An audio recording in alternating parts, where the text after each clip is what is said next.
संघाने ही पत्रकार परिषद आयोजित केलेली आहे। त्या पत्रकार परिषदेमध्ये असलेले ठळक मुद्दे कांदा निर्यात मूल्य 0% करणे असेल, प्रीपेड मीटरचा विषय असेल, 7.5 HP पासून पुढे असलेल्या कृषी पंपाचा वीज बिल माफीचा विषय असेल, विद्यमान सरकारने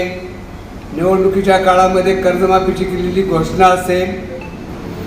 आणे पठार वडदचा उपसा सिंचन योजनेचा प्रश्न असेल,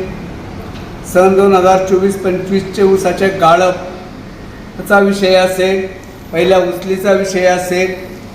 त्याचप्रमाणे दूध संघांनी जे 3 रुपये प्रति लिटर दुधाचे बाजारभाव कमी केलेले आहेत तो विषय असेल, मार्च महिना लवकरच येत आहे त्या अनुषंगाने पाणीपट्टी वसुलीचा विषय असेल, तसेच जुन्नर आंबेगाव खेडशिरूर हे तालुके बिबट हॉटस्पॉट असून ते शासनाने जाहीर केलेले आहेत। त्या अनुषंगाने वाढत्या बिबट्यांचे हल्ले होत आहेत,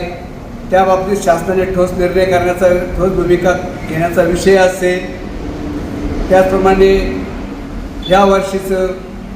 पाण्याचं जे नियोजन आहे ते व्यवस्थित होणे या बाबतीतला विषय असेल, आणि टिंबे टू माणिकडो बोगदा हा विषय असेल। हे असे 10 ते 11 विषय घेऊन आजची पत्रकार परिषद खरं तर आयोजित केलेली आहे।